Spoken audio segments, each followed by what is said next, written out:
Hello, and welcome to WWDC. I'm Siri, your virtual assistant, and today, I was asked to warm up the crowd, which should be easy since the high will be 75 degrees.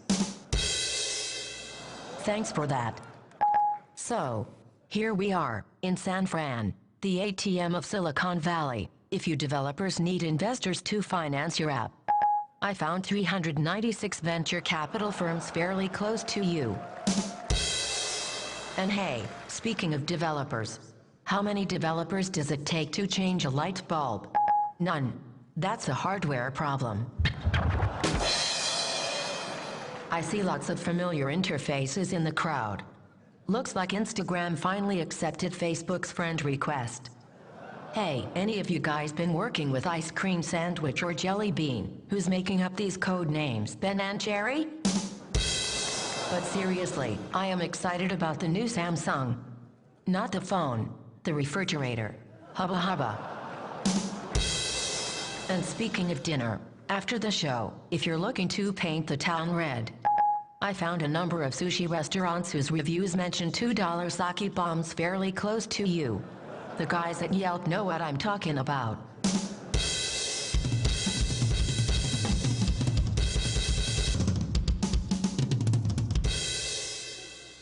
Wow, iPad really crushed it. Now I want to say something straight from the CPU. iPad, can you slow it down a bit? I love you guys.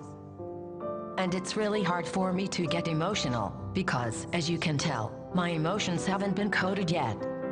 Thanks for being such a wonderful crowd. Have a great WWDC. And remember, you guys rock.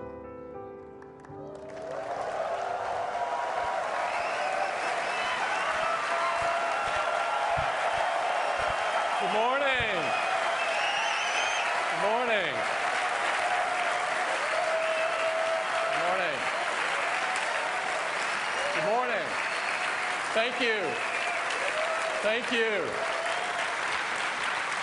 We have a great week planned for you and some really cool stuff to show you this morning. This is our 23rd WWDC. Yes, it's older than many of you are. It's the longest running developer conference that we're aware of anywhere, and it's sold out in record time. Just an hour and 43 minutes. 2 years ago, it took us 8 days, and we thought that was really quick.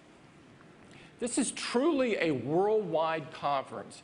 There's attendees from over 60 countries here, representing the vast majority of the world, and we have a great week planned. Over 100 sessions, and over 100 hands-on labs, so you can take in your code, get some help tuning it, or get just about any question you might have answered. We also have over 1,000 Apple engineers here. We've closed Apple for the week. So if you have any questions, they are here to help you. Please take advantage of them. I'd like to get started this morning by giving you just a few updates on the App Store. The App Store is the most vibrant app ecosystem on the planet. And the size and momentum are just phenomenal. We now have over 400 million accounts on the App Store.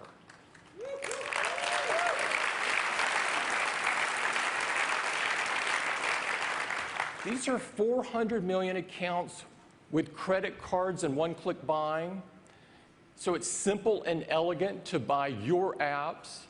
This is the store with the largest number of accounts with credit cards anywhere on the internet that we're aware of. And thanks to you, we have over 650,000 apps in that store.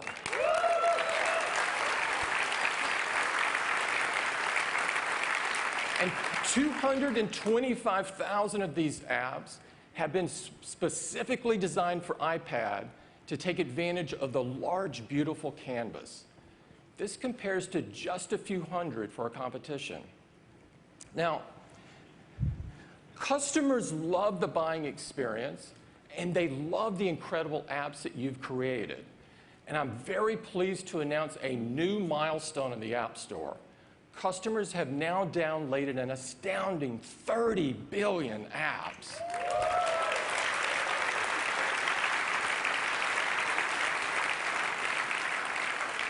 This is a number that is so mind-boggling and was unthinkable not too long ago. And developers have been well rewarded for this. We've written checks for over $5 billion to you guys.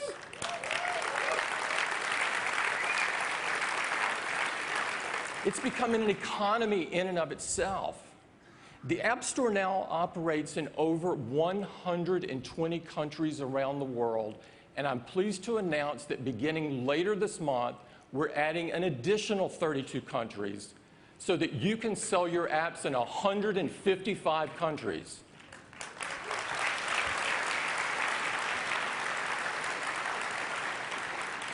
Now, despite these blow-away numbers, what we do together is much more important than any set of numbers could ever reflect. For Apple, and I suspect many of you, our goal has always been to do great work, and in doing so, make a difference in other people's lives.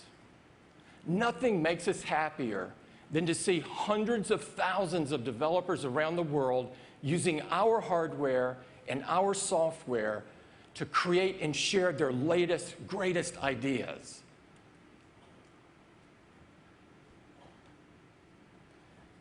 And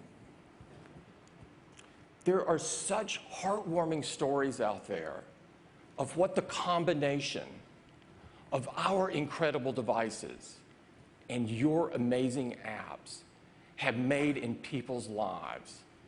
We've prepared a video to highlight just a few of these, and I'd love to run it for you this morning. Let's roll the video.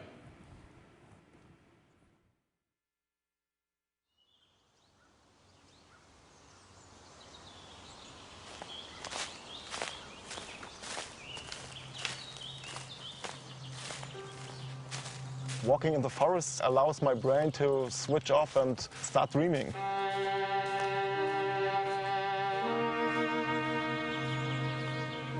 I lived next to this huge and lovely forest, but I couldn't walk in this forest because the problem is that I couldn't find my way.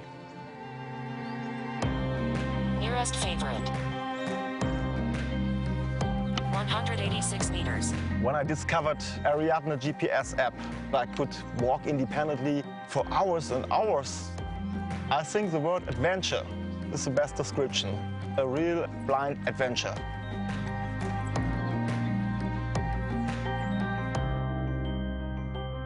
I wanted to develop an app to help blind people explore the world. Many blind people use Apple devices. I didn't even think about choosing a different platform. With my app, they can have information about their position. They could bookmark different points and can tell when they're approaching that point. It's great. People write me from around the world saying, "Your app has changed my life." Shoulder, knees and toes, and eyes and ears and mouth and nose. My class name is Responsible Champions Class, and happiness is our foundation. So this is the foot. You have the foot here, and you have the ankle here. The kids have so much trust in me, and I have given them a commitment, and if I don't deliver excellence and push for the transformation, what am I even doing here? You have joints all over your body, right? Teaching anatomy to kids who are actually many grade levels behind and don't know English was quite a bit of a challenge for me initially before I discovered the apps that 3D4Medical makes. But then after this app, it's made it fun to learn about our own body and skeleton. Before I started using 3D4Medical apps, the assessment showed that only 13% of the class actually mastered human anatomy. bringing these technologies into the classroom, the mastery actually jumped to 94%. This is called the wrist. And that's something that showed me, the power of technology and the power of, really, really awesome apps. What's amazing for us is that our apps, they've been used to teach advanced level anatomy in major universities around the world. And the same apps are also being used in elementary school, in a classroom in India. We originally started off as a medical stock image company.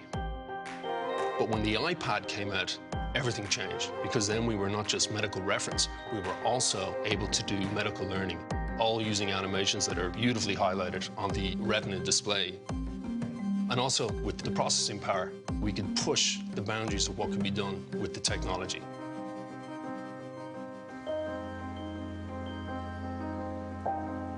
Over the last 3 years, I bet we've had 200 guests sleeping in this little treehouse from all over the world. The relationships we formed with some of these people, I know we'll have for a very, very long time. Airbnb makes it very easy for us to do bookings, and they take care of all the financial aspects of it. We don't really think of it as a business. It's more like meeting new friends. Thank you. How much better of a world would we be if we all understood each other this much more? Because we met each other in person and we shared culture and ideas and stories with one another. When we started, it was in our apartment, renting out airbeds. And before we knew it, we started to get castles, tree houses, villas. All these different spaces existed before us, but we've given them one place to come together. Airbnb now is in 192 countries, 19,000 cities. Thankfully, the App Store is available in almost all these countries as well. Apple makes it so easy for designers like us, for engineers like us, to stretch our imagination through the SDK, through iOS. And it immediately opens up this world of possibility. I see banana. Bananas! Mackenzie's speech is somewhat difficult to understand. Her palette doesn't work the way that it should. In the world of speech-language pathology, the iPad is a tool that's definitely been embraced. We use the Tokabook apps to facilitate her describing skills. It's a yellow circle. Good job. I think the coolest thing about those apps are that they're so engaging and so fun. Kids don't realize that they're actually working on particular skills. They become a real toy for her, a tool for me, but a toy for her. It's really fantastic to see what we have created has made a difference in people's lives. Those reactions and words we hear are more important than any downloads. We looked at the data that was out there, and the obvious choice was to develop for iOS. And iOS is so intuitive for everyone using it, regardless of age. Apps have the biggest impact on humanity right now. It feels fantastic that people can find so much happiness and use for apps. 1 year ago, I wouldn't be able to imagine that I could walk independently for hours and hours through this forest. It's a miracle. When I will grow up, maybe I can do a business or I can be a teacher. Thank you, Tokaboka, for enriching our lives. Thank you, 3D for Medical, for making me a better teacher.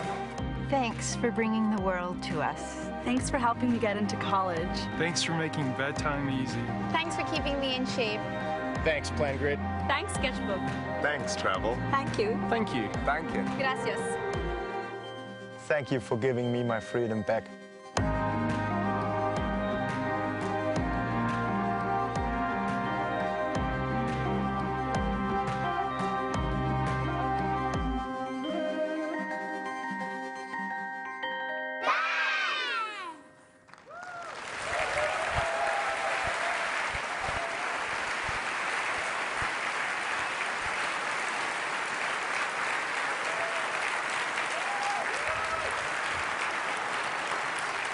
It's a great reminder of what it's all about and why all of us do what we do. On behalf of Apple, we would like to thank everyone in the developer community for the incredible apps that you've done for us. Thank you.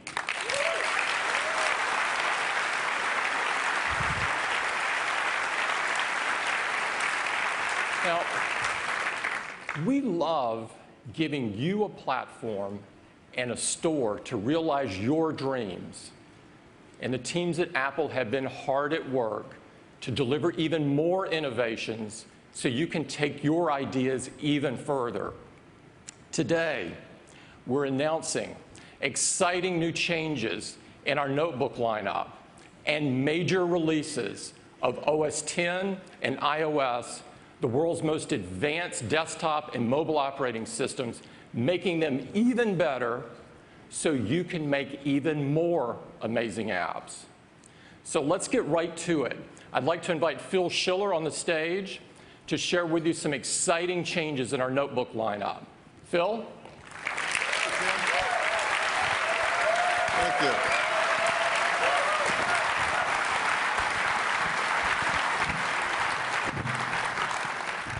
Good morning, everyone. Hope you're having fun. I am. Well, today, I get to talk to you about the MacBook lineup.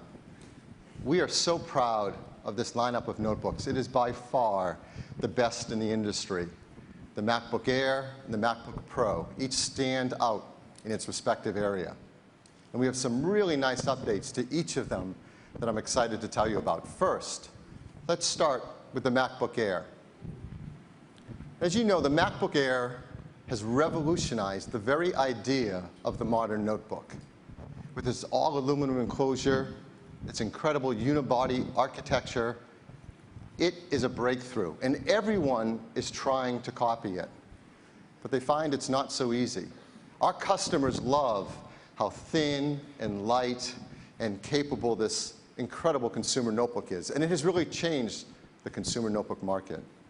So we're going to update it with some really great features and updates. For example, the latest processors. We're now updating MacBook Air with the new generation, third generation Intel Core processors, otherwise known as Ivy Bridge.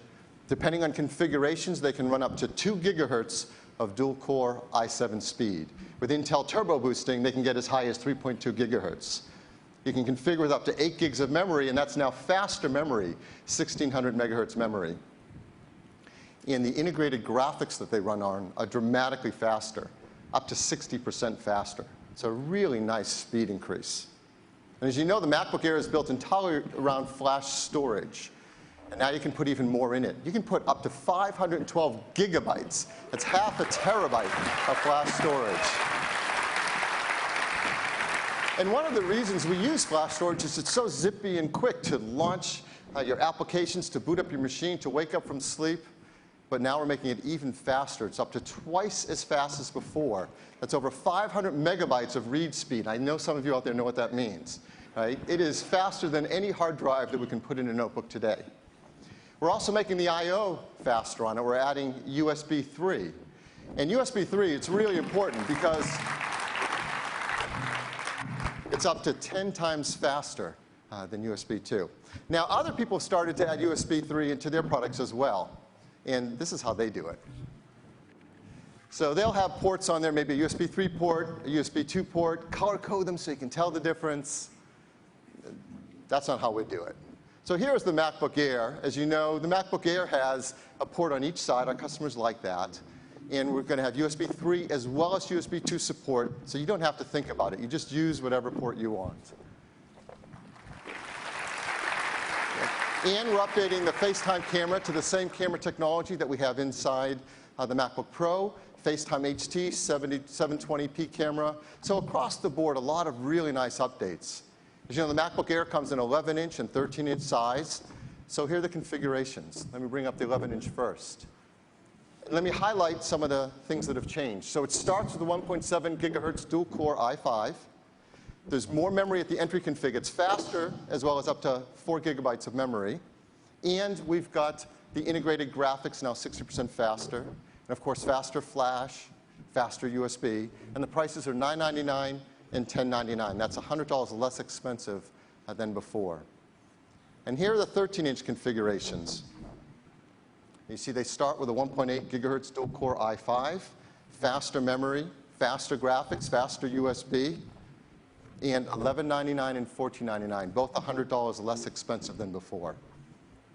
So that's the update to the MacBook Air. And best of all, start shipping today.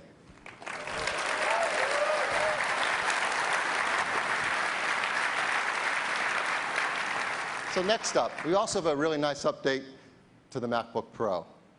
As you know, the MacBook Pro, it is the quintessential professional notebook. Our customers really care greatly about having the incredible speed for their video editing, their music editing, graphics and design and photography. And we're doing a lot of those same updates as well to the MacBook Pro. First, we're updating the processors with new third-generation core processors, otherwise known as Ivy Bridge. You can get speeds up to 2.7 gigahertz, and with a 15-inch up to quad-core i7, can be turbo boosted up to 3.7. The memory is also faster, up to 1600 megahertz. And the integrated graphics, which both the 13 and the 15 use, are also 60% faster. Now, if you know, the 15-inch also has discrete graphics in it, and we're making that faster too. We've got a new generation NVIDIA GeForce GT 650M. You probably know it as Kepler architecture graphics, depending on configuration, up to a gigabyte of memory in that. And it's 60% faster than the previous discrete graphics. So that's a lot faster too. And as you might expect, we're also updating the I/O, so it's all USB 3 as well as USB 2. So it comes in a 13-inch and a 15-inch size. And let me show you those configurations. Here's the 13-inch. Highlight the changes. It starts with a 2.5 gigahertz dual-core i5. You can get 4 gigs or 8 gigs standard memory, faster integrated graphics, and of course, the faster USB as well, for the same $1199 and $1499. And here's the 15-inch and its configuration. Now it starts with quad-core processors, a 2.3 gigahertz quad-core i7, 4 or 8 gigabytes of faster memory, that new Kepler architecture NVIDIA graphics, 500 or 750 gigabyte hard drive. And you notice, of course, the same 7 hours of battery life, even with all that performance, just under an inch thin and 5.6 pounds. The same prices as before, $1799 and $2199. So that's the update to the MacBook Pro. And it is shipping today as well.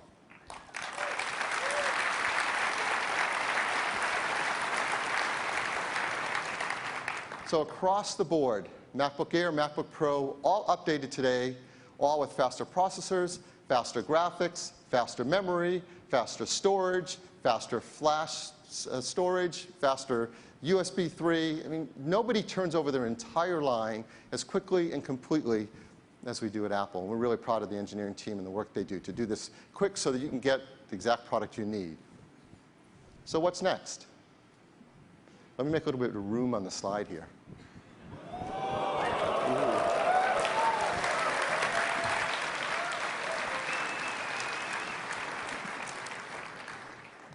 You know, with the MacBook Air, the engineering team did something really bold.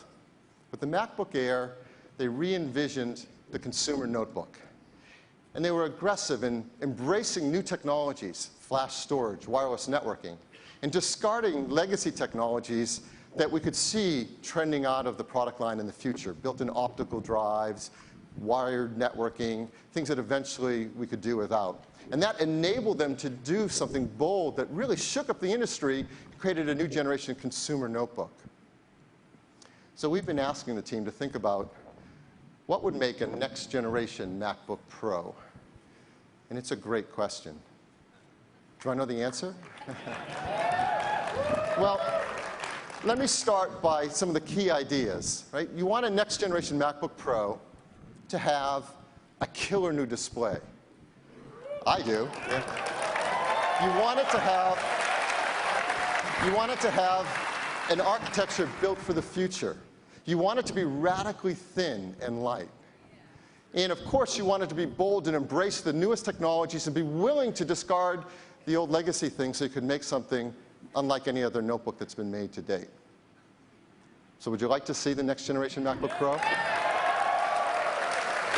Well, let's show it to you now.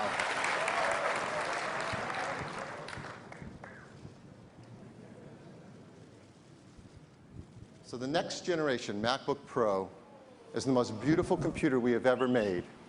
Well, the first thing you're going to notice from the front, it's dominated by an amazing, magnificent new display. There's never been a notebook that is this gorgeous. But really, if you want to be shocked, let's turn it around to its side and see what it looks like from the side view.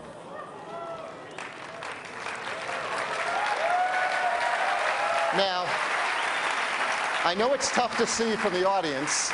You know, the challenge, show you something so thin and light and small from so far away. But just to give you a little context, here's my finger next to it, right? It's thinner than my finger. I mean, even with its closed it is, because that display is so radically thin. It is a true breakthrough in engineering, and there has never been a notebook this thin, this light, and this powerful for professional use. Let's bring it back around to the front. Don't worry, we're going to tell you all about it in just a minute. But we just have to enjoy for a second how incredible this is. So, close it up for now. And let me go up to the slides and tell you some more about this incredible product. So the new next generation MacBook Pro is 0.71 inches thin. That is remarkable. Putting it next to the existing current generation MacBook Pro, you see the difference. It's a quarter thinner, but it's a dramatic amount. In fact, let me bring the MacBook Air next to it. And you see, it's about as thin as a MacBook Air. That is incredible. And its weight, it weighs just 4.46 pounds, under 4.5 pounds. It is the lightest Pro notebook that we have ever made, even just lighter than the 13-inch MacBook Pro today. But probably the most amazing thing about it is this gorgeous display that it's built with. It is a breakthrough in display engineering. Yes, it is a Retina display. Which means the pixels on this display are so small that from a normal working distance, your Retina cannot discern those individual pixels. And to use it is absolutely stunning. It's 15.4 inches across, but its pixel density, are you all sitting down? Because this is really exciting. It is 2,880 pixels by 1,800. That's 4 times the number of pixels in the previous generation MacBook Pro display. Their density is 220 pixels per inch, and I know some of you are really smart out there and have already done the math. It's 5,184,000 pixels. That is the world's highest resolution notebook display. And yes. And it's not only amazing because of the number of pixels in it, but the quality of this display is the best we have ever made. It has higher contrast ratios, deeper blacks. It has a higher angle of view with IPS technology. And best of all, you get the benefit of the glossy display with the rich color, but we've been able to reduce the glare and reflection by up to 75%. It makes it a joy to work on. Now it ships with OS X Lion, but Lion has been updated to take full advantage of that Retina display. So everything you do on it can look really sharp and beautiful. So the applications we include with Lion, for example, mail. Mail's been updated, so reading your mail is like reading fine print. It's gorgeous. Safari's been updated. Surfing the web can be like experiencing magazine print quality. And many of the applications like iMovie and iPhoto have been updated. In iPhoto, when you're looking at thumbnail photos in the events view, you're going to see a clarity and level of detail you've never seen before in a display. It's gorgeous. And not only the included applications, but we're also updating our professional applications as well to take full advantage of the Retina display. We have a major update to Aperture, our professional photo application. And this is a breakthrough for a photographer. If you love working with photos, not only has the whole UI been updated in every element for the Retina display, but you're now looking at 4 times the resolution of your photos as you work on them. It is absolutely a breakthrough event for photography. And Final Cut Pro 10 is being updated for it as well. And this is remarkable. Because of the density of that Retina display, That video area you see up on the top right in Final Cut, that is 100% pixel for pixel 1080p HD video right there in that window. That means there are over 3 million pixels left over for your magnetic timeline, for your video bins, for your effects. And it also takes advantage of the amazing performance of this machine. You're going to be able to have up to 9 simultaneous streams of ProRes video or 4 simultaneous streams of uncompressed video. It is incredible performance. Now, applications do have to be updated to take advantage of this Retina display. If they aren't, we can pixel double them and make them the proper size, but they don't get the best effect until they do some extra work. So we've been working with some key developers to give them a look of this incredible machine and this amazing display, and they're doing some work that's phenomenal. Let me give you a couple examples. Adobe Photoshop. The great team at Adobe is doing amazing work on a version of Photoshop that will just be jaw-dropping. The resolution on that Retina display is just breakthrough. So if you like working with Photoshop, this is going to be an amazing experience. Autodesk is work on a new version of AutoCAD that takes advantage of the Retina display. And it allows a level of detailed work and design never possible in a notebook before. And if you think it's all just hard work and no play, there are some great games being created for it as well. This is Diablo 3. I know a few of you play this game. And you're going to see a gaming experience with this resolution unlike any you have ever seen before. So all throughout, this display is a breakthrough and makes possible a next-generation notebook unlike any other. Well, inside is just as amazing as that display. Everything inside this next-generation MacBook Pro has been reinvented, especially to drive an incredible design and incredible performance. Let's take, well, before I take the bottom off, isn't the bottom of our computer prettier than anyone else's top of their computer? Well, let's take it off. So this is the inside. You're the first to see the inside of the new generation MacBook Pro. It is a stunning work of engineering. You obviously can see that the inside is dominated by a battery pack. Because to drive that Retina display and all the performance you're about to hear about in something so thin and light takes tremendous work on battery technology. And luckily, our engineering team understands how to do breakthrough work in asymmetric battery pack to take advantage of every millimeter of space. Well, here are a few of the things on the inside. What you're going to find inside is the fastest processors we can put into a notebook. Quad-core i7 processors, up to 2.7 gigahertz. But you're going to find inside not only the fastest memory you can put in, but more of it. You can configure with up to 16 gigabytes of 1600 megahertz memory. Inside, it's of course the new generation fastest graphics we can put into a notebook, the new Kepler architecture, with up to a gigabyte of video memory. And of course, it's built around flash storage. If we're going to look forward, that is the proper thing to build it around. And you've just heard how much faster flash is, but now you can configure with up to 768 gigabytes of internal flash storage. That's 3/4 of a terabyte inside of storage faster than any hard drive we can put into a notebook. So this amazing display, all these high performance components. How's the battery life? We're really proud that we're getting up to 7 hours of battery life for 30 days of standby, so you can really do your work on it. Let's take a look at the ports on it. Here are the right side and the left-hand side. You see an SD slot for your photos and videos. For the first time in a Mac notebook, HDMI, so you can plug right into your TV or projection system and go. Of course, USB 3 and USB 2 on both sides, the most convenient. Headphone port. MagSafe 2. Well, we took MagSafe, but we had to make it even thinner to fit into a design like this. And now 2 Thunderbolt ports. And this customer is perfect for utilizing all the new things coming out supporting Thunderbolt. Let me give you an example. You can store all your applications and your OS on the internal drive, but a lot of professionals will want to have their work volumes externally. Here's a new Promise drive, RAID drive. It's flash RAID running over Thunderbolt that gets over 700 megabytes a second of read performance. It's remarkable. Or cameras, like this brand new camera that was just announced at NAB. From Blackmagic. It's a Cinema 2.5K camera. It's a flash-based camera, and all its I/O is over Thunderbolt. It's remarkable. It's the hit of NAB. And we can support legacy technology over Thunderbolt, ride it right on top. So we're creating some adapters to help customers. For example, a Thunderbolt to Firewire 800 adapter, yep, if you need that, and a Gigabit Ethernet adapter as well. So look inside, you're going to find all the things in a modern Mac notebook our customers want. A glass multi-touch trackpad for those beautiful gestures. A beautiful backlit keyboard so you can work all night long.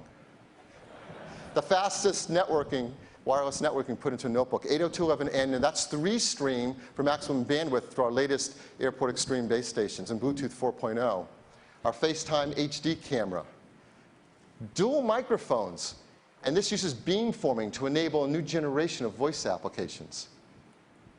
And the best stereo speakers we've ever put into a desktop or notebook computer. This is going to sound absolutely beautiful. Of course, we love this so much we couldn't help ourselves. We made a video, and I'd like to run that for you now.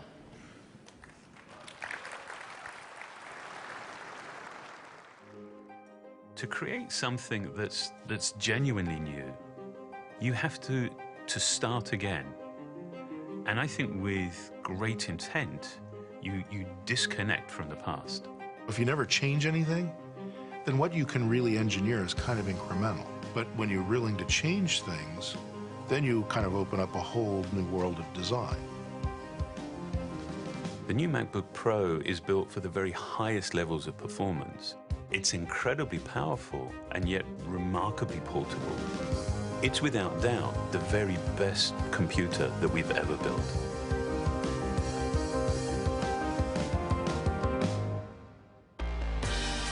We focused on the features that matter most to notebook users, and we made huge leaps. For the first time, we're bringing the Retina display to the Mac. It's the highest resolution display we've ever put in a notebook. With a resolution of 2880 by 1800, this display has over 5 million pixels. That's 3 million more than an HD TV. At this resolution, on this screen size, pixels just seem to disappear. You see an extraordinary level of detail in your photos. And typography looks amazing. It's sharper than a printed page. Beyond the display, the new MacBook Pro is really a powerhouse. We knew that an all-flash architecture was a key part of driving performance. Flash delivers data up to 4 times faster and uses just 10% of the space that a traditional hard drive would use. When you combine that with the most powerful graphics chips, the latest quad-core processors, and the fastest RAM available, you end up with a machine that's incredibly responsive. Loading and working with your content is amazingly fast because we packed this machine with the latest I/O. It has 2 Thunderbolt ports, 2 USB 3 ports, and 1 HDMI port. With all of this performance, the new MacBook Pro gets up to 7 hours of battery life. And it's only 0.71 inches thin. That's 25% thinner than our previous generation MacBook Pro. And it weighs just under 4.5 pounds. The new MacBook Pro would seem to be a complete contradiction. It's built for extreme levels of performance, but at the same time it's remarkably portable. To create it, we rigorously question the ways in which we've designed and built our portable products in the past. One of the most significant challenges was completely changing our approach to the design of the display. By building the layers of the display into the unibody, we actually eliminated the need for a separate cover glass. And without the additional layers, without the distractions, you're just completely immersed in your content. By not purchasing standard parts, but by designing and engineering components from the ground up, we can create a product that is more elegant and that's more efficient. And there are many design innovations in the new MacBook Pro that users won't actually see, but they'll certainly experience. For example, the thermal system, which enables the machine's incredible performance, operates in a way that is nearly imperceptible to the user. Air is pulled into vents and propelled through sculpted cavities by fans with asymmetrically positioned blades. In most fans, the blades are positioned symmetrically, which creates a single identifiable frequency. We positioned ours asymmetrically to spread the sound over a variety of frequencies. which makes it seem quieter and less intrusive. Every part of the enclosure makes a contribution that directly benefits the user. The vents are also part of the structural system, creating strong beams that actually increase the rigidity of the overall product. It truly takes an obsessive approach to make a product this meticulously designed and engineered. We've been able to optimize the software to take full advantage of the Retina display, and the results look simply amazing. Aperture on the new MacBook Pro is a total game changer for photographers. They can now zoom in and see 4 times more of their image with pixel-for-pixel accuracy, and fine-tune even the smallest details. Photographers have never been able to work on images with this level of precision. Final Cut Pro 10 takes full advantage of the system's power and capabilities. So you can now stream up to 9 camera views simultaneously, or view full 1080p video right in the project viewer, and have plenty of screen space to spare. No other notebook comes close to this type of performance. With the new MacBook Pro, we set out to design something extreme. And this led us to rethink everything about our process, everything about what's essential to a notebook. And that meant that we could design the very best computer for today and for the future.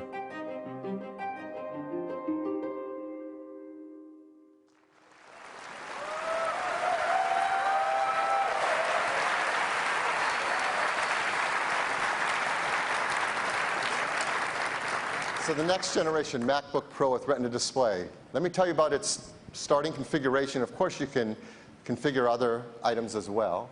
It begins with that Retina display, a 2.3 gigahertz quad-core i7, a full 8 gigs of 1600 megahertz memory, NVIDIA GT 650M with a full gigabyte of onboard video memory, 256 gigabytes of that fast flash storage, full 7 hours of battery life, and under 4.5 pounds. Starting at $21.99. And of course, you can configure it even beyond that. Yes. So, we are proud not only of the incredible quality of the products we make, but also our work to make them environmentally friendly as well. So I want to make sure we bring up this checklist as we have in the past. It is now ENERGY STAR 5.2, arsenic-free, mercury-free glass, BFR-free, PVC-free, and of course, the glass and the high-grade aluminum is really desired by recyclers. So we're really proud of how hard the engineering team works on this aspect as well. So the new, next generation MacBook Pro with Retina display, it is the future, and the best thing is it's going to start shipping today.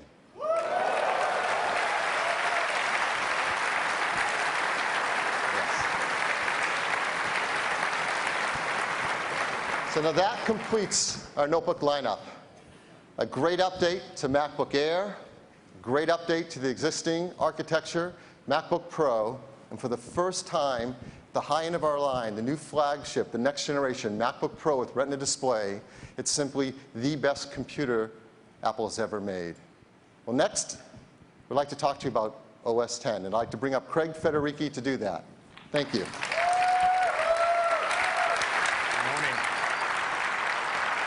Good morning. So let's talk about OS X. We're on our 8th major release of OS X, continuing more than a decade of combining the power of Unix with the simplicity of the Mac. And the Mac has been doing great. We have 66 million Mac users now, triple what we had just 5 years ago. Our latest release is Lion. And Lion was the first release distributed electronically via the Mac App Store, making it easier than ever to purchase, download, and install OS X. And the results have been fantastic. We've had 26 million copies shipped to date, making it our best-selling release ever. In fact, 40% of OS X users are running Lion. And that's a level we achieved in just 9 months. As a basis of comparison, Windows 7 took 27 months to get to that same level. And now, less than 1 year later, we're here to announce Mountain Lion. With Mountain Lion, our mission remains the same: to deliver the world's most advanced operating system for notebook and desktop computers, with an interface optimized for multi-touch trackpads and mice. And at the same time, Lion makes it more natural than ever to work with the other new devices in our lives. Now, Mountain Lion is a major release with over 200 new features.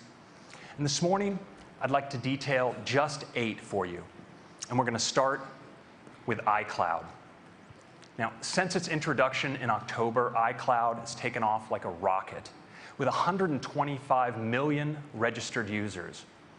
With Mountain Lion, we had the opportunity to build support for iCloud right in. So when you sign into your new Mac with your Apple ID, we automatically configure all of these applications to work with iCloud.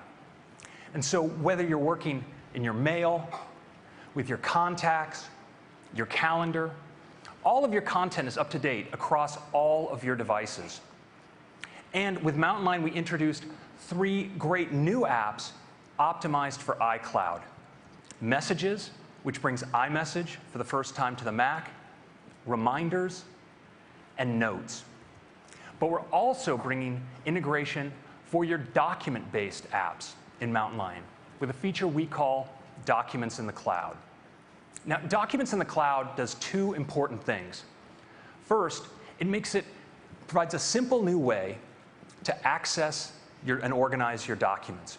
When you launch an app like Pages, it comes up with a document library of all the Pages documents you have in the cloud, organized chronologically, so the newest ones are easy to find right at the top. And second, Documents in the Cloud makes these document libraries available and up to date across all your Macs and all of your iOS devices. Now, we've adopted Documents in the Cloud on all of our key document-based applications, like Pages, Numbers, and Keynote, and system apps like Preview and TextEdit. And we have a developer SDK so that developers can add the support in their apps as well. Well, that's iCloud, and I'd like to give you a quick demo now.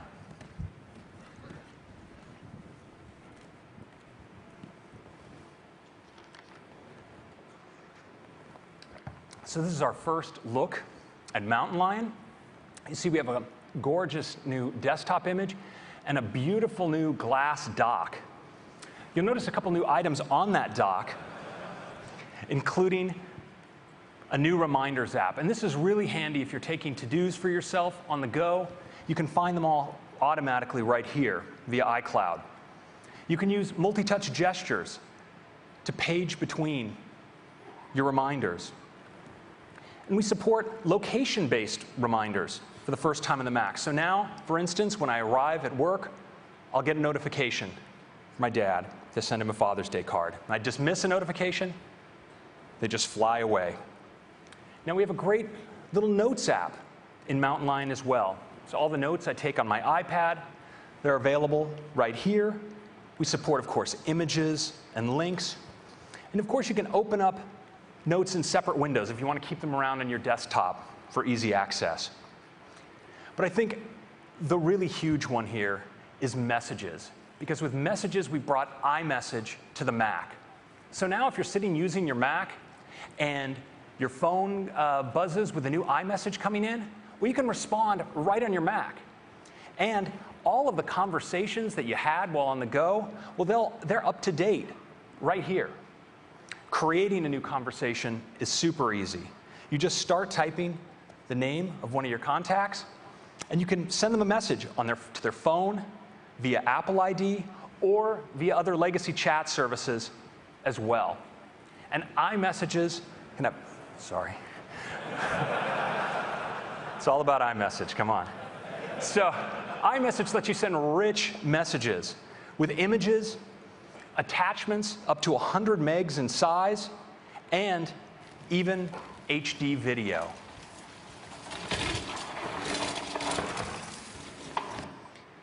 And that's iMessage. Next, I want to show you Documents in the Cloud, because it makes it really easy to find the documents you're looking for. So if I want to find Numbers documents, where would I go? Well, I'd launch Numbers, of course. And I'm presented with my document library right there with all my numbers documents. If I want to get it PDFs, for instance, launch Preview. And there are all of my PDFs. And if I want to add a document to that cloud library, for instance, one in my download stack, I can just drag it right in. Now it's available across all of my devices. Now I'm going to launch Pages. And I'm working here on a poster. So I'm going to open that up. Now, it turns out, of course, because this is in my cloud library, that it's also available to me on my phone, where I also have a copy of Pages running. And so here on my phone, I can actually not only view, but also make changes to this document. And what I want you to do is watch what happens on the Mac as I actually go in here and go into my photo roll, make a change, replace the picture, and the Mac will actually update automatically for me. There it is. And that's just a little preview of life in Mountain Lion with iCloud. Next is a feature I think you're really going to love, Notification Center. It's coming to the Mac. So sometimes when you're using your Mac, it can decide that it has something to tell you. And in the past, each application had its own unique way of getting your attention. And some of them were somewhat disruptive. Well, with Mountain Lion, we've replaced all of this with a consistent and elegant system based on banners and alerts. So banners slide down from the top of the screen right there into the upper right-hand corner. And if you ignore them, they just slide out of the way. But you can always get back to them with 2 fingers from the right-hand side of your trackpad. You can slide out and reveal Notification Center with notifications from all of your applications. And when you're done, you just slide it back. Now, alerts are for things that you want to make sure you don't miss. So they come in the same elegant way, but they stay around until you dismiss them explicitly. Now, sometimes you may be doing something where you don't want to be interrupted by notifications. And Notification Center provides a nice little switch so you can temporarily disable those banners and notifications. And if you're presenting and you connect to a projector, we'll do it for you automatically. So that's Notification Center.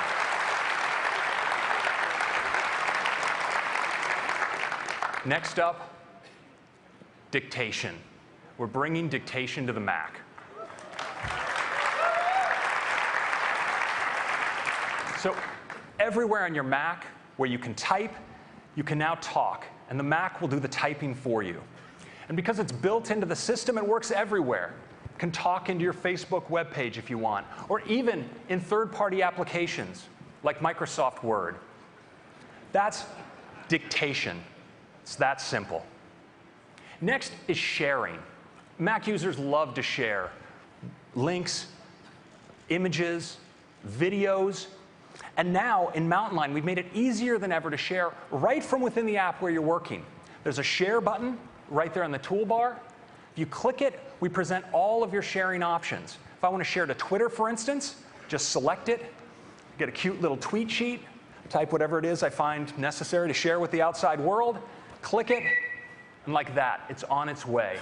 And we built sharing in across the system. So if you're in Preview, for instance, and you want to share the PDF you're looking at over messages, you can do it. If you're in any app where you can quick look, for instance, you're quick looking an image, you can post it up sharing over Flickr. And our support for sharing is more than skin deep in Mountain Lion. Support for sharing services like Twitter is built right into the operating system. So when you go into System Preferences and enter your login information, enter it just once, and any application you've authorized can access and connect to those social services. So that's sharing. Next is the new Safari. The new Safari in Mountain Lion has the fastest JavaScript engine of any browser on the planet. But the first thing you'll notice when you use Safari is the new unified smart search field. You type in it whatever you're looking for, and Safari will present you with a well-chosen top hit. Yes, this is a very useful feature. Search suggestions, and even matches automatically from your bookmarks and your browsing history. Now, sometimes what you're looking for is something that you were browsing earlier, maybe on one of your other devices. Well, now, Safari has a feature called iCloud Tabs. You just click the Cloud button on your toolbar, and you get a list of all of the pages you have open across all of your other devices, including your Macs.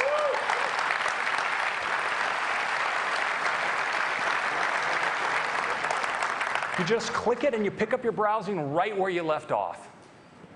Now, we also have a fantastic new feature we call Tab View. It lets you use gestures to visually navigate your tabs. I'd like to show it to you now.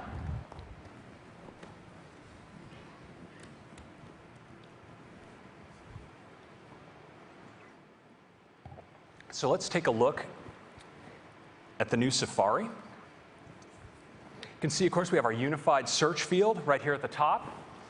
I can type a few characters, and Safari presents me with a top hit, as well as search suggestions and bookmark and history matches. I can click. We get some Safari's lightning fast page loading. Safari also has a new scrolling architecture built on core animation, which makes scrolling just smooth and lightning fast. It's really awesome.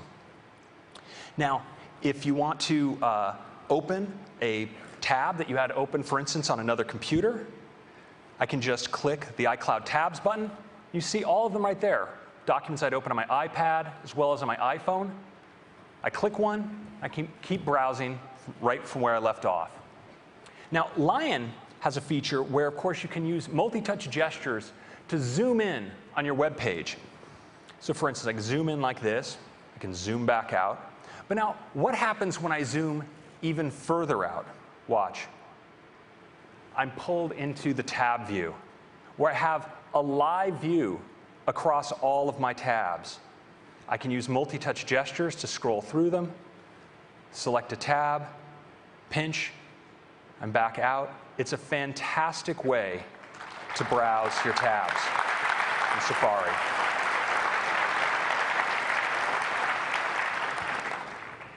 Next, I want to show you how easy it is to share in Mountain Lion. I can select here in the Share button. Let's say I want to tweet about this page. I click, get this beautiful little animation, and I'll just say, heading down the coast. And I've sent a tweet on its way. But sharing works really well also in full screen apps. For instance, I'll just pan over here to full screen iPhoto. Let's open up a photo that I want to share. And I want to share this to iMessage. But I don't have to leave this full screen experience to do that. I click on the system-wide share button, select messages, and I get a little messaging sheet right here. I select the person I want to send to, and just like that, I've sent a message.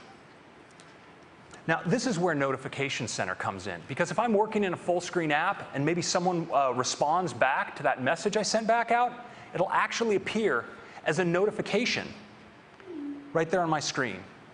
There it is. And if I ignore it, of course, it'll just slide away. But if I want to get back to it, that's easy too. I take 2 fingers from the right-hand side of my trackpad, and I can just sweep out Notification Center. It's a completely fluid gesture. And if I want to get at any of these things, I can click, for instance, on this message, and it takes me right to the conversation back in Messages. Now, notifications also support notifications from internet services like Twitter. So if I get a Twitter direct mention, or a direct message, or a mention, it'll come in as a notification for me. And if I ever want to tweet at any time, some bright idea occurs to me, I can just go right into Notification Center, and I can summon a tweet sheet right here. And, of course, I can use dictation to enter my tweet. Having a great time showing off Mountain Lion at WWDC. And there it is, tweeting from Notification Center.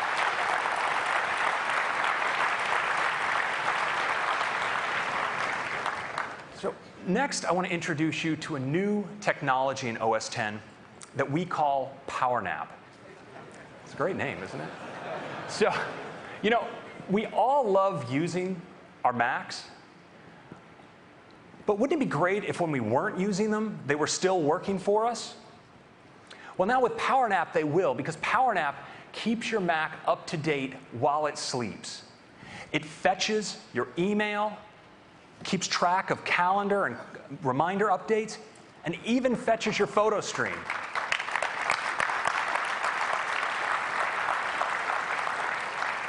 And it gets better.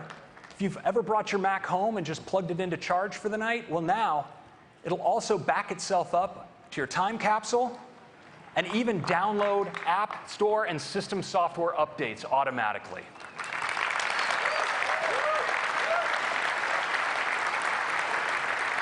So, PowerNap automatically refreshes data. Its operation is entirely silent. It doesn't even spin up your fans. It goes easy on your battery, and it's compatible with recent MacBook Airs, as well as that gorgeous new MacBook Pro with Retina display. That's PowerNap. Next is AirPlay mirroring. AirPlay mirroring, yes. AirPlay mirroring is absolutely the easiest way to get whatever's on your Mac up on a projector or television. You just go up to your Mac, to the AirPlay menu in your Mac menu bar. It shows you any Apple TVs that are nearby. You select one, and instantly you're mirroring that content in up to pixel for pixel 1080p resolution. This is fantastic for the classroom, for the meeting room, of course for your family room. And we also support sending audio to AirPlay-enabled stereo receivers and speakers. That's AirPlay. And finally, it's going to be really nice. And finally, Game Center. You know, with the introduction of the Mac App Store, we've experienced a renaissance of gaming on the Mac. And we're making it even better by bringing Game Center from iOS to the Mac. And with Game Center on the Mac, you have your same Game Center account with all of your Game Center friends, where you can track all of your achievements and also keep track of all your games, both iOS 10 and iOS games. But of course, Game Center is ultimately all about gaming.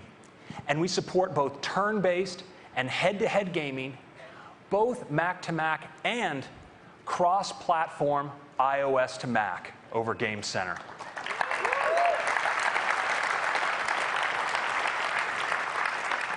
I'd like to give you a little demo of AirPlay and Game Center now.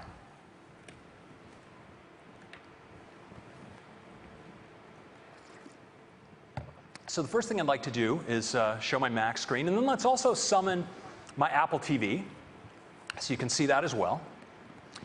And you'll notice up here on my Mac's menu bar, I have an AirPlay menu, and I can select this Apple TV. When I select it, instantly my Mac display is mirrored to the Apple TV in 1080p. Now, the rest of this demo is going to be viewing this content entirely over AirPlay. Of course, I can do anything I would normally do on my Mac when I'm on AirPlay, for instance, launch Game Center. And here I see my Game Center account, as well as all of my, as well as all my, like I chose that, right? And I can also see all of my Game Center friends. I've got one here, Mr. X, who's been meaning to play me in this new game that's coming out called CSR Racing. So we'll see if we can summon him to the stage for a little competition.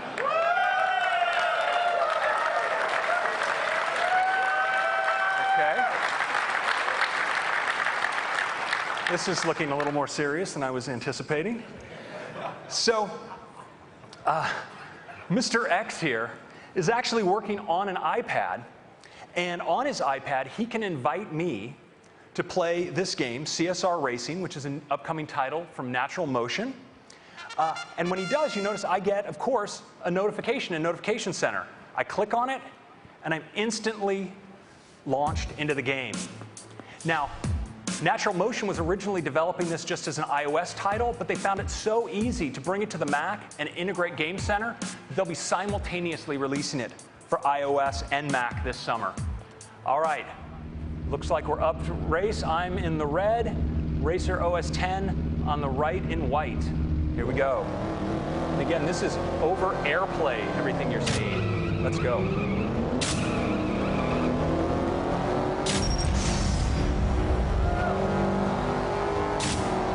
All right, I think I got you. Oh. Well, I guess with an outfit like that, he was sure to win. Okay. So this is just a quick overview of Mountain Lion. And in addition to these major features, there's so much more there. Things like VIPs in Mail, where you can mark any people that are important to you, and new incoming messages will show up as notifications for you. Search in Launchpad. Gatekeeper to help keep your system free from malware. And offline reading list, where in Safari, if you add things to your reading list, you can still read them later, even when you're disconnected from the internet. But one area I want to highlight especially are some features we're adding for China. The Mac has been growing fantastically in China, and we have some wonderful features that we think are going to make it even more popular there. We're really improving our Chinese input method for pinyin. We're providing a new Chinese dictionary. We're adding 8 new fonts that are great for creating beautiful documents. In Safari, we're adding support for Baidu as an optional search provider, and adding sharing support for the Sina microblogging website, as well as video sharing to Youku and Tudo. And finally, we're making it really easy to set up your Mac with China's top email services. So those are a few features for China. But of course, yeah, it's going to be important. Get your apps ready for China. So Mountain Lion is also a fantastic release for developers with over 1,700 new APIs.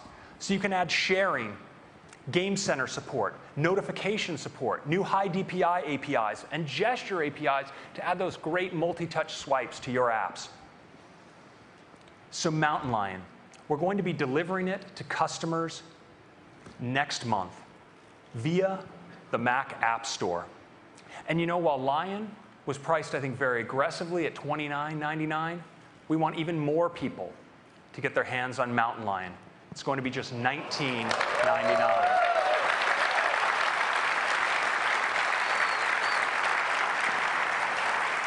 And this price is for upgrades both from Lion and all the way from Snow Leopard. And your single purchase will upgrade all of your personal Macs.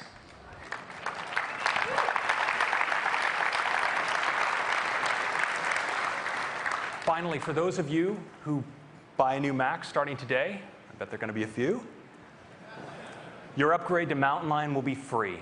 And all of you WWDC developers, today you get access to a near final developer preview, so you can get all your apps ready for Mountain Lion when it ships next month. That's Mountain Lion.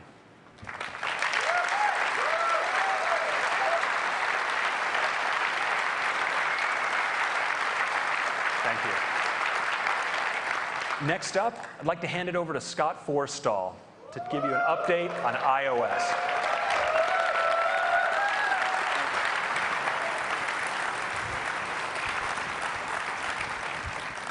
All right, let's talk about iOS. I find it incredible that through the end of March, we have already sold more than 365 million iOS devices. And what I find almost equally amazing is that more than 80% of our customers are running the very latest version of iOS, iOS 5. Now, if you compare that to the competition,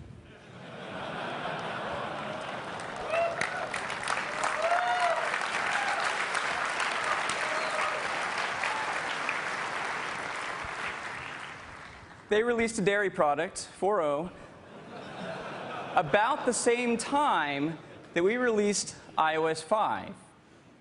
And about 7% of Android customers are running the latest version, versus more than 80% the latest version of iOS, iOS 5.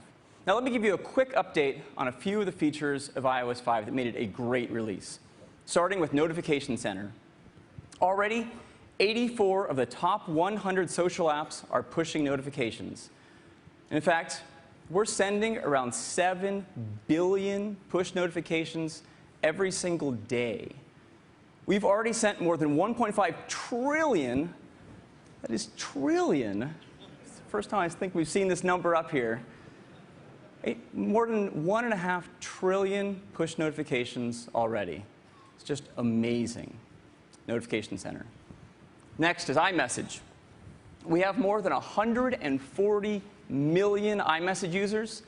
They've sent more than 150 billion messages and are currently sending more than 1 billion messages every single day. Next is Twitter. We integrated Twitter directly into iOS 5, and they've already seen a 3 times growth increase from the number of people on iOS using Twitter. Those customers have sent more than 10 billion tweets from iOS 5, and nearly half of all the photos being shared with Twitter's photo sharing service come from iOS 5. It's a great integration. Next is Game Center. Game Center is a great gaming network. We have more than 130 million people using it. They submit 5 billion scores every single week. And 2/3 of the top 100 games integrate with Game Center. And all of this results in some very, very satisfied customers. More than 75% of our customers check the top box for very satisfied, compared to less than 50% for the competition.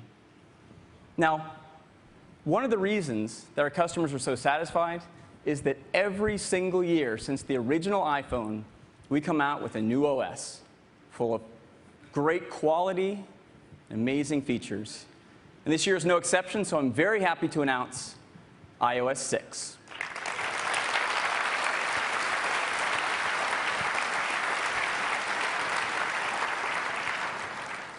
iOS 6 is a fantastic release. It has more than 200 new features, starting with some significant enhancements to Siri. I'll walk you through a few.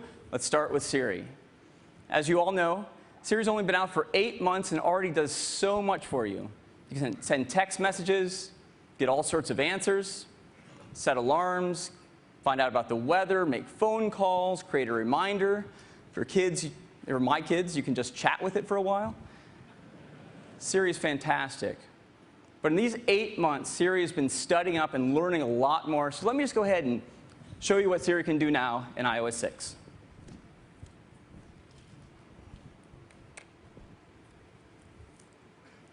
So here I have a phone running iOS 6. The first thing that Siri has learned in the last 8 months is all about sports. So you can ask questions like, what was the score of the last Giants game? The Giants were downed by the Rangers yesterday. The final score was 5-0. So this looks great. We have this great scoreboard. I have to say I like the scores against Texas a little better during the World Series. But great sports scores, ask of Siri. You can also ask about individual players like this. What is Buster Posey's batting average? Buster Posey has a batting average of .290. So you can see, you get player cards and player stats. It's very cool. You can also ask about standings.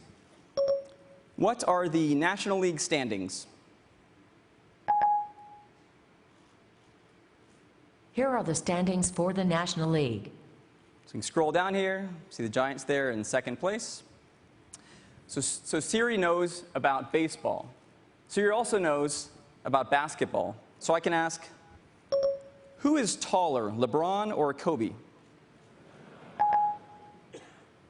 LeBron James appears to be slightly taller.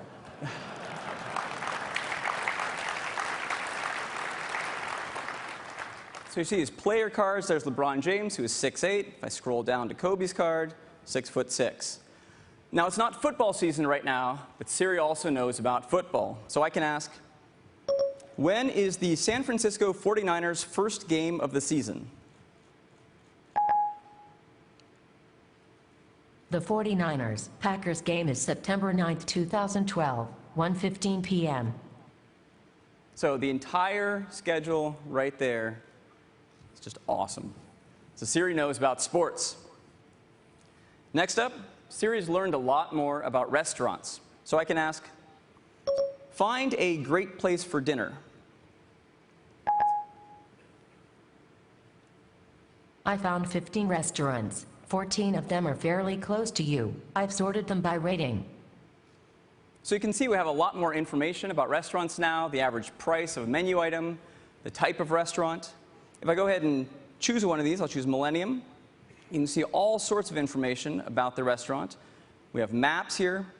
We've partnered with Yelp, so you can see reviews right in here. Tap on that, and here's the reviews. And if you want even more information, just tap on any of these reviews, and it'll take you right to the Yelp app from the App Store. I'll go back. We've also partnered with OpenTable, so I can tap here to make reservations. Takes me again to the OpenTable app right from the App Store. You can choose a date, number of people, and make a reservation. It's that easy. So Siri knows a lot about restaurants now. Next up, Siri's become something of a movie buff. So you can ask all sorts of questions like,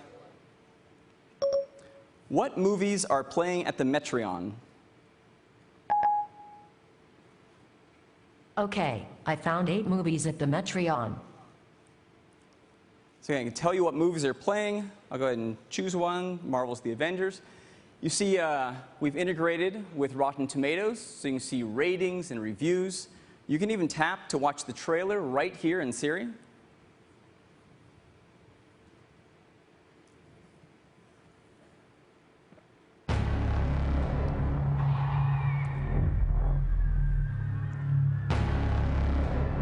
War has started. And we are hopelessly outgunned. So really, really cool. You can also ask questions about directors or actors. So I can say, show me movies starring Scarlett Johansson.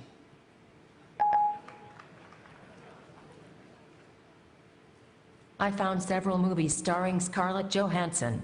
So it'll find current movies in the theater as well as previous catalog. Just fantastic. Let me show you one more thing Siri's learned, and that is how to launch apps. So now,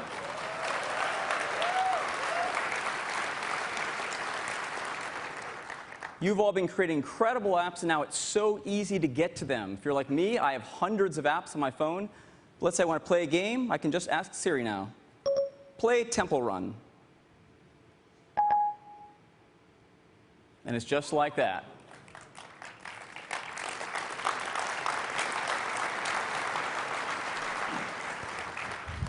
And those are just a few of the things that Siri has learned in iOS 6.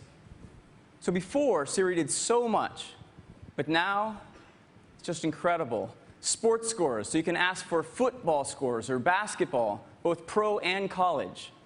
You ask about baseball, hockey, also soccer. We do a lot of leagues, including the English Premier League. So sports scores. You can ask about movies. You can launch apps, make dinner reservations. You can now tweet just by talking to your phone. And there's this thing we're calling eyes-free. Now, you've heard of hands-free before. Hands-free allows you to keep your hands on the steering wheel while you use your phone. Well, we want to integrate Siri even better with the car. And so we're working with a number of car manufacturers to enable you to use a button right on the steering wheel to bring up Siri. Now, since Siri can talk back to you, you don't need, and we don't light up the screen of the iPhone, so you can keep your hands on the wheel and your eyes on the road and use Siri. Now, a number of auto manufacturers have already committed to delivering eyes-free Siri integration in the next 12 months.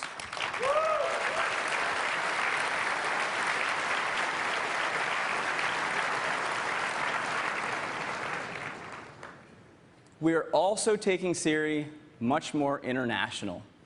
When we launched Siri, we launched it in English in the United States, Great Britain, Australia, and we had French and German. Recently, we added Japanese. And now, in iOS 6, we're adding English and French tuned for Canada. We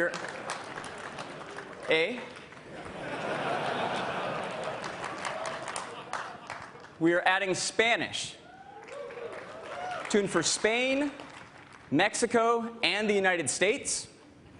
We are adding Italian. For Switzerland, we're adding Italian, French, and German. We're adding Korean. 60 countries represented here. We're adding Mandarin, tuned for Taiwan, Cantonese, tuned for Hong Kong, and both Mandarin and Cantonese tuned for mainland China.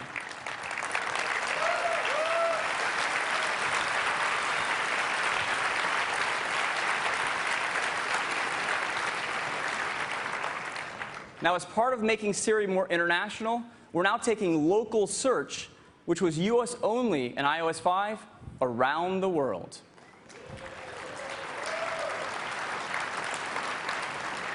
So you can now do local search even in China. And for the first time, we're taking Siri beyond the iPhone 4S, and we're bringing it to the new iPad.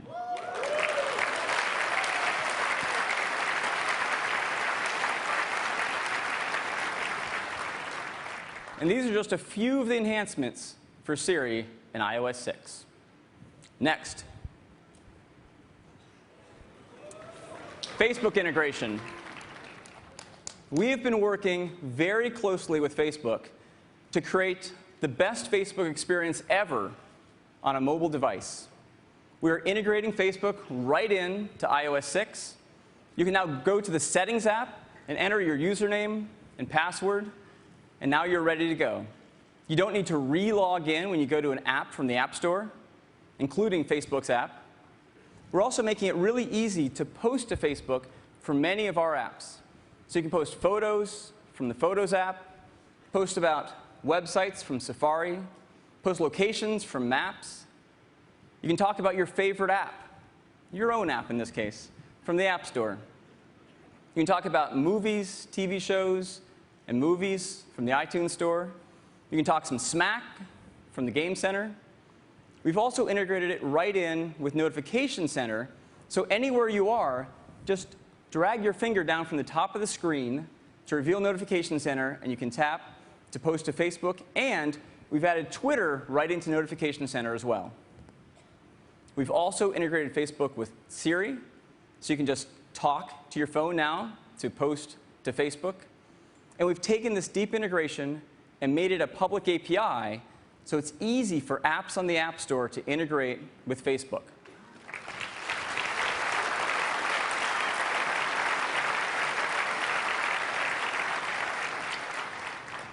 But we didn't stop there.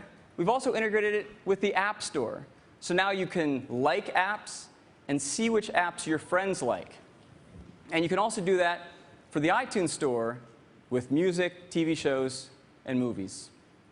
And if your friends are sharing, say, a phone number or an email address from Facebook, those will appear in your contact list now, right on your iPhone and your iOS devices.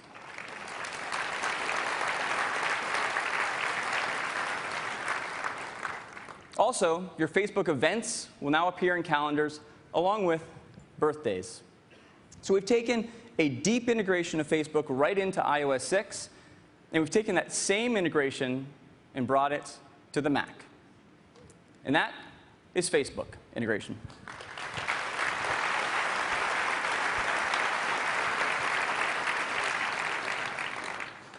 Next are some really nice enhancements to the phone app. Now, you've probably been in a meeting before where you receive a phone call and you can't answer it right then. And you wish it was easy to quickly text a message back to the person or be reminded to call them back later.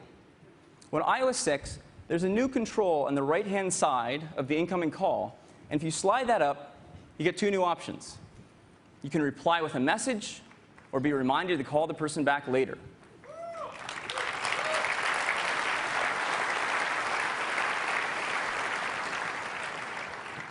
If you choose reply with a message, just tapping on any of these buttons will send a text message or an iMessage right to the caller. And if you choose remind me later, you can be reminded in an hour. My favorite actually is the second one. Remind me when I leave. That'll set up a geofence around your current location. So when you leave the meeting or leave the building, your phone will pop up an alert reminding you to call that person back. So remind me later.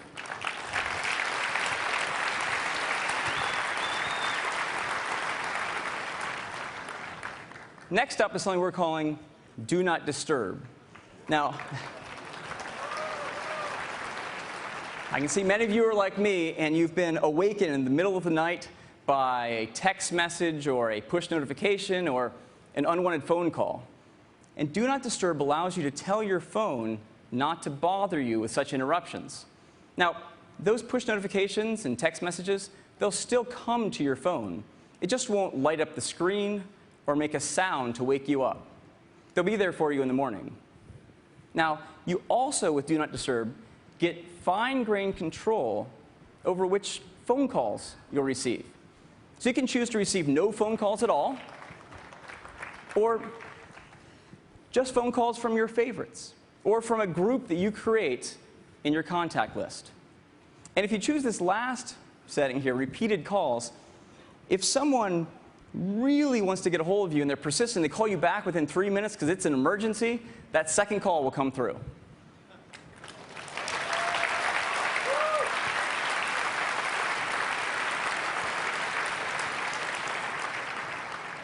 So some great enhancements to the phone app. Next is FaceTime. FaceTime is the best way to have a video conference with someone. But there's one catch. It only works over Wi-Fi. So what happens if you're somewhere where there isn't Wi-Fi? Well, in iOS 6, we're enabling FaceTime over cellular.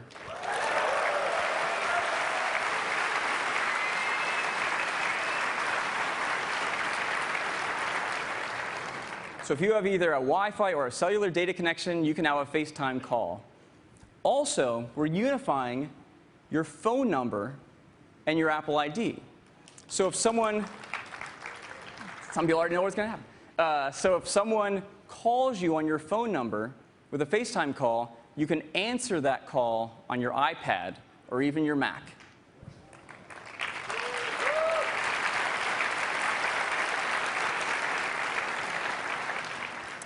And we're doing the exact same thing with iMessage.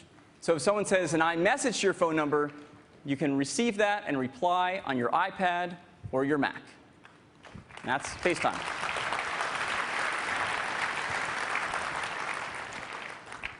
Next up is Safari. Safari is the best and the most popular mobile web browser on the planet. About 2/3 of all mobile web traffic comes from Safari on iOS, and we are making it even better. As you heard earlier, we're adding iCloud tabs. So from, say, your iPad, you can see all of the Safari windows and tabs that are open on any of your other iOS devices or your Macs. We're also adding offline reading list. So in iOS 5, we added reading list, which is a great way for you to save a story, a web story away, to read it later. And now, as soon as you add it to the reading list, we'll download and cache the story. So you can go and read that even if you later don't have internet connectivity. We're also adding the ability to upload photos right from Safari to your favorite websites.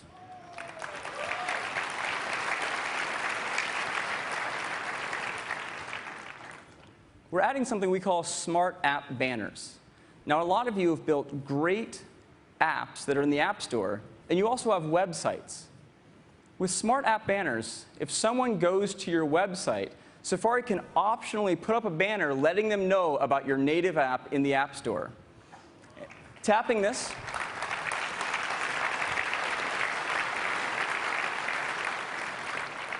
so tapping that banner takes them right to the store to download your app. And if they've already installed your app and they happen to come upon your website, well, tapping on that will just switch right to your App Store app. And the website can even tell the app what the person was doing on the website, so they can pick up in the app right where they left off on the website. Really cool.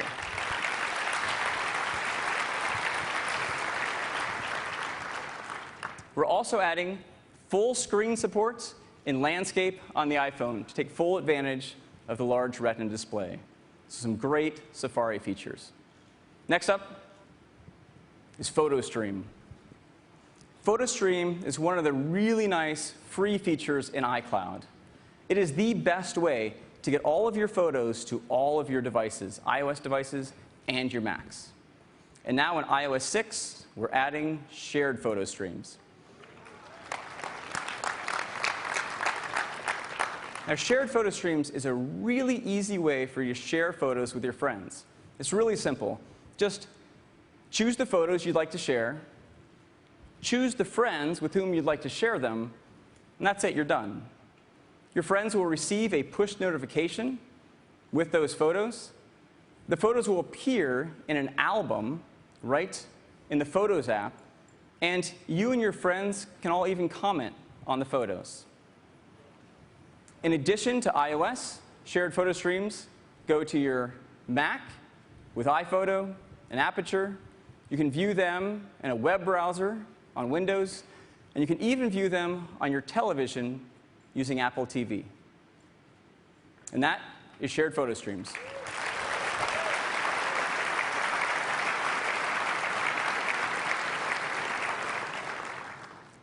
Next are some great enhancements to Mail, starting with VIPs. VIP allows you to mark someone whose messages you really want to be notified about. So once you mark someone as a VIP and they send you an email, you'll get a notification right in the lock screen of that email the same way you would for a text message. It's also really easy to find messages from your VIPs when you're looking at the message list. They have a star next to them.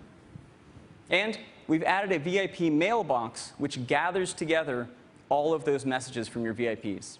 And for those of you who like to flag messages, we've also added a flagged mailbox as well.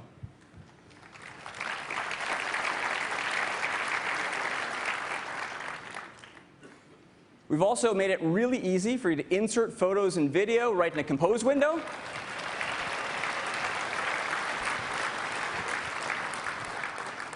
And you can now open password-protected Office docs right on your iOS device. And this last one, we added a fun new animation to pull and refresh your message list.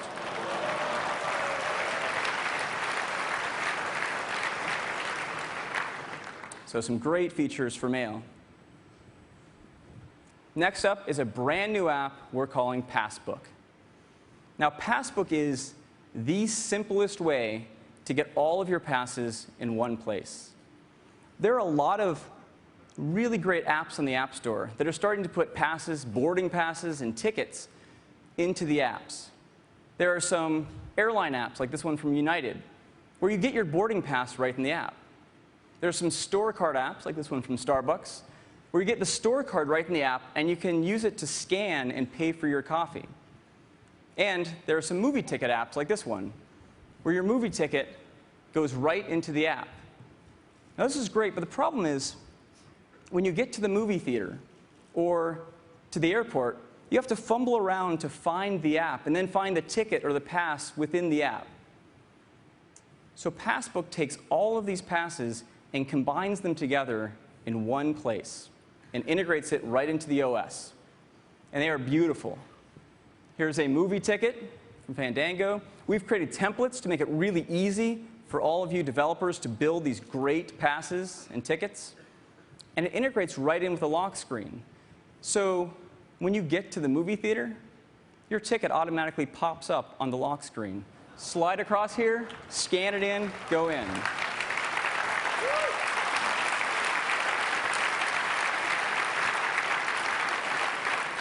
Let me go ahead and give you a quick demo of Passbook.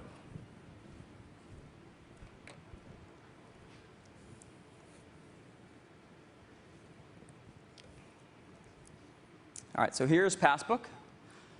I've got some tickets. So here's a Fandango ticket for a movie. Again, these are beautiful. I have a nice ticket for a Giants game here. We have store cards. Here's a card for Starbucks. And again, you see it has the balance there. When you use this to scan and pay for your coffee, the balance automatically gets updated. Here's a store card for the Apple Store. We have boarding passes. Here's one for Amtrak. And here are a couple for United Airlines. And again, when we have two, we group them together. Here's a coupon for Target. Here's an express check-in card for a hotel. Now, when you're done with a card, just flip it over. There's a trash can at the top left. We had a little bit of fun with this deleting your cards.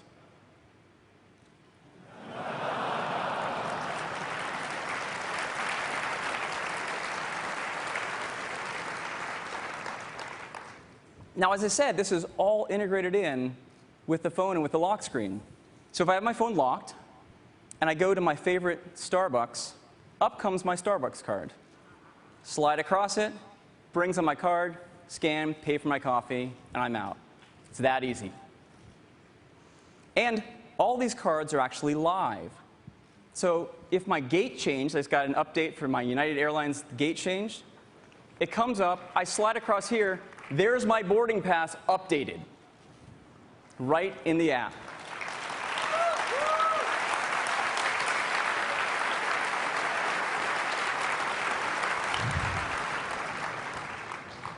So that is Passbook, the best way to get all of your passes, tickets together in one place. Next is guided access. We set out to make the most accessible devices of anyone for all of our customers. And we're really proud of how the accessibility community has been adopting iOS devices. Now, we've been surprised by the number of children with autism who've been flocking to our devices, especially our iPads. And we want to make that experience even better. There are a lot of great apps on the App Store, like this one, that are designed specifically for children with autism. The problem is, there are some controls, some settings and other controls in the app that you don't want the child to tap while they're using the app. So guided access allows you to just circle those controls with your finger. We'll figure out which ones you mean, and we'll disable those controls for you. The child now can use the app without accidentally hitting those. And we lock the device into a single app mode, so hitting the home button doesn't leave the app.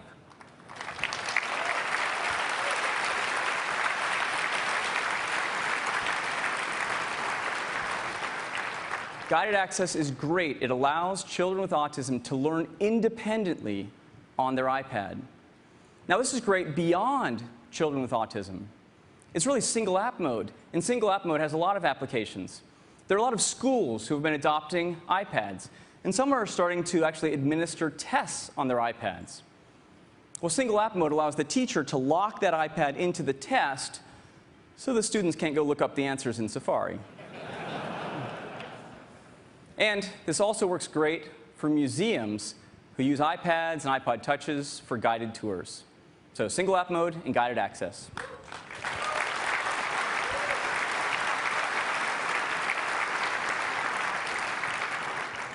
Next is Maps.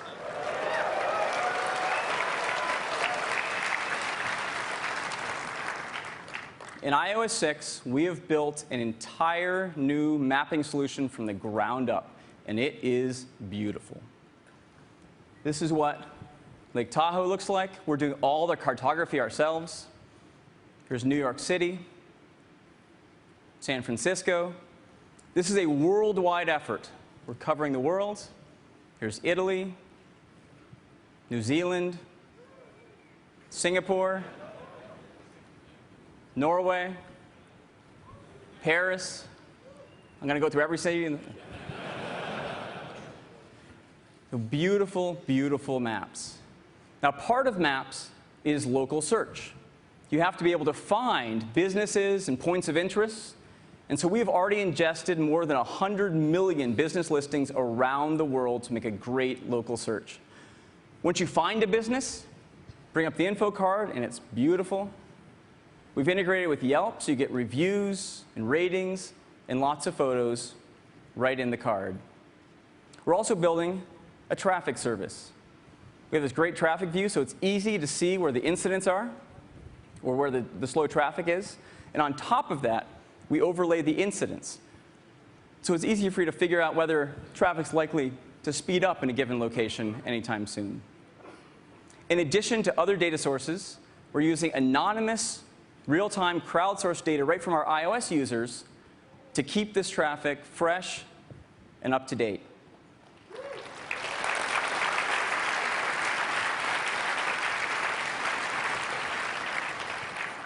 We're also building in turn-by-turn navigation.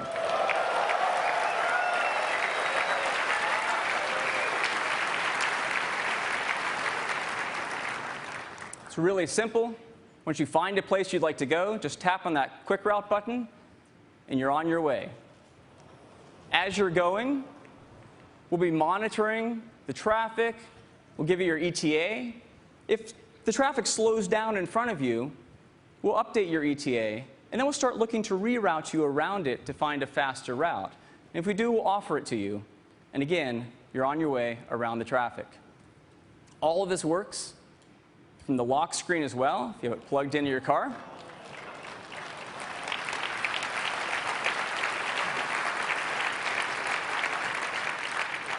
And of course, we've integrated it with Siri, so you can just ask Siri to take you somewhere, and you're on your way. You can ask questions along your route, like where can I get gas? And it'll look for convenient gas stations along your route. And of course, the kids can ask the age-old question,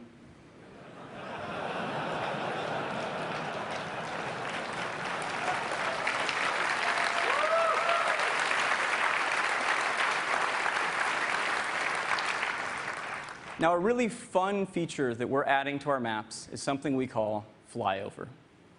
We have been flying major metropolitan areas around the world in helicopters and in planes, and we've been building up a 3D photographic model of these places, and it is gorgeous. This is what it looks like on the iPhone. Looks great on the iPad. Let me just go ahead and give you a demo of our maps.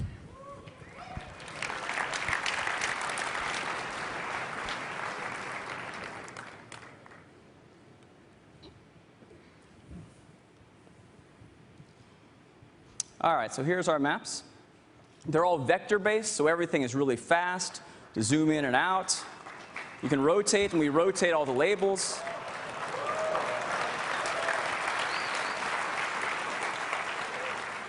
When you zoom in far enough, you'll see buildings start to appear. You can tap on a point of interest. Here's MoMA.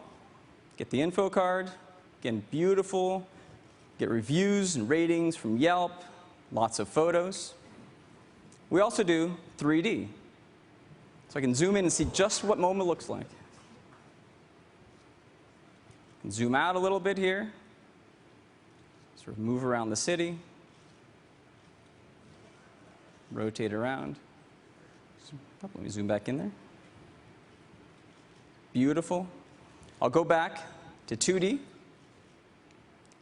We have satellite view, of course. Here's our satellite view. But what I really want to show you is flyover. So let's go ahead and choose the Transamerica Pyramid.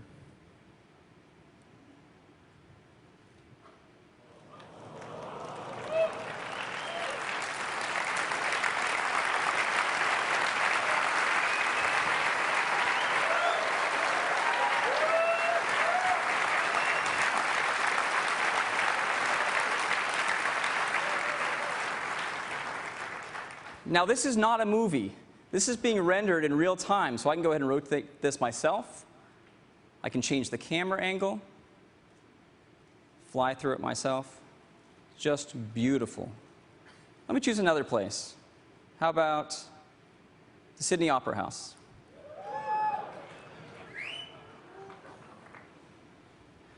And again, I can rotate this. Let's turn it so I can look back at the city. Right behind the Opera House. I'll zoom out a little bit, change the camera angle.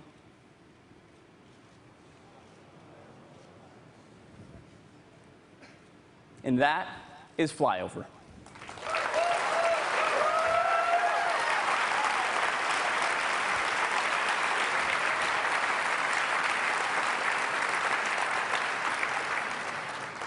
Now, the last thing I'd like to show you is turn-by-turn directions. So we'll switch to the other device. We can't all go get in a car and drive around, so we have a simulator of our turn-by-turn directions here. I'll go ahead and choose Keynote Tower. I'll tap on the Quick Route button. Gives me 3 different options. I'll choose Route 2. Let's go ahead and start. Starting route to Keynote Tower. In 750 feet, turn right onto Greenwich Street. Turn right onto Greenwich Street, then turn left onto Grant Avenue. Now you can watch this adaptive cinematic camera angle as we go through corners. In 400 feet, turn left onto Grant Avenue. When 2 turns are close together, we put both signs up for you. In 300 feet, turn right onto Lombard Street. You see we have the footprint of all these buildings correct. In a quarter mile, arrive at your destination. Now, at any point, I can get the ETA up top. It says 1 minute. Simulator's going a lot faster than you should drive in San Francisco. We'll get there faster. I can also just tap on Overview, which allows me to zoom out. I can see any part of the route at any time. Zoom in over here to sort of pan around. Or at any point, just tap to resume. You see it coming around Telegraph Hill here. Arrived at Keynote Tower. And that is turn-by-turn directions.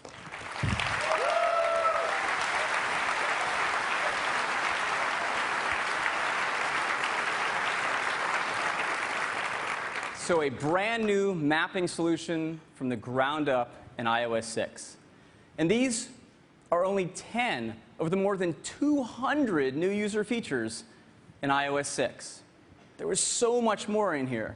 There are Game Center challenges.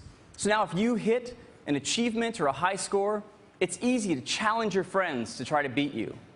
We've improved the privacy controls, so you can manage whether an app has access to your contacts, calendar, or photos. We've completely redesigned the stores to make them just gorgeous and fluid and better promote your apps. We're working on made-for-iPhone hearing aids. We want the experience of people with hearing aids to be the best it's ever been on an iPhone. We've added per-account signatures in Mail. So if you have a personal mail account and a work mail account, you can have different signatures for each. We've added lost mode to Find My iPhone.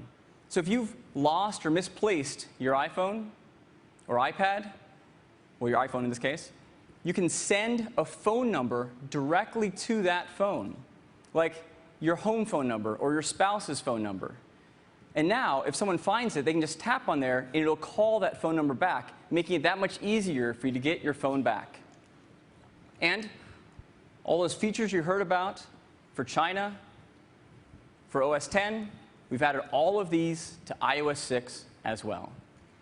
So iOS 6 is a phenomenal release for our customers. It is also an incredible release for all of our developers. We continue to strive to build the best platform on the planet for developers. There's APIs for Passkit, so all those passes you saw for Passbook are really simple to build with that API. There's a Reminders API. We have in-app content purchases. So if your app today links out, say, to iTunes to buy music that someone heard in your app, you can now sell that music right in your app with an in-app content purchase sheet. Transit apps. When building maps, we looked around and realized the best transit apps for metros, for hiking, for biking, are coming from our developers. And so instead of trying to build those ourselves, we are going to integrate and feature and promote your apps for transit right within the Maps app in iOS 6.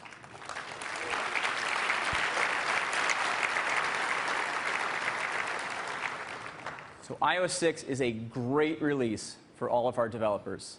And we're giving out a beta of iOS 6 to our developers today.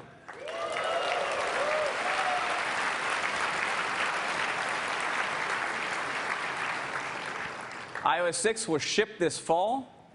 It'll support the iPhone 3GS and later, the second and third generation iPad, and the fourth generation iPod Touch. And that is iOS 6.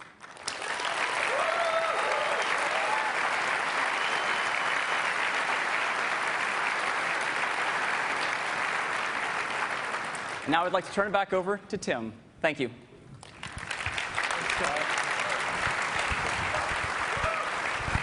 So what do you think? Isn't it incredible?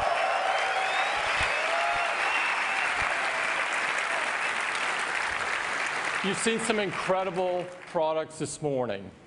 Let's review. The new MacBook Pro delivers extreme performance in a radically thin and light design with this stunning Retina display, the world's highest resolution display. It's the most advanced Mac we have ever built. OS X Mountain Lion, the 9th major release of the world's best desktop operating system, with iCloud and the new Notification Center, messages, dictation, Facebook integration. It's the best OS X yet. iOS 6, with 200 new features to the world's most advanced mobile operating system, with an entirely new Maps app that's incredible, Facebook integration, shared photo streams, Passbook, and much, much more. Only Apple could make such amazing hardware, software, and services. We are so proud of these products, as they are perfect examples of what Apple does best. And ultimately, it's why people choose to come to work at Apple and with Apple, to do the very best work of their lives, to create products that empower people to do great things, to make a difference in the lives of so many people around the world. The products we make, combined with the apps that you create, can fundamentally change the world. And really, I can't think of a better reason of getting up in the morning.